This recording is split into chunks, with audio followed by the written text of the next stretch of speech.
Howdy folks. I've been listening to The Compounding Effect, which is a book many of you know. It's a self-improvement book about how small things can add up to be either big wins or big losses. You eat a lot of food, it's not great. Over time, a long period of time, you'll get fat. You eat a lot of good food and exercise a little bit each day. Over a long period of time, you get fit. So I decided to start making a log. This is a cash flow log where every penny in my life and every penny out of my life I write down in this book. And then at the end of the day, I sum it up into my cash flow for the day. In the process, I created a new type of journal, this little thing, that I will be testing out at the craft market later this week.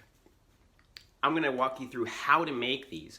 And if you want to be in my class, my online class, where I tell you how to make legit, solid, hand-bound, hard-bound journals. This is a leather-bound journal that I made for the market. Here is the inside cover, gorgeous, 100% hand-bound. I folded these pages myself. I sewed them myself.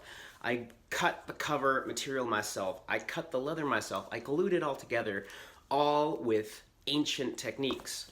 If you want something this meaningful, you need to go to thespotofjoe.com and click on sign up for the class. The link will be up very soon. So, actually, yeah, it would probably say pre-order the class, because right now I am taking pre-orders. Only 10 of them, by the way. So, if you want to get on that, get on it quickly. Another one that's another material you can make with different materials. This one's faux gator leather, which is really cool. Faux gator skin. That will be in the description of the video if you want to be in that course. Without further ado, let's do some awesomeness.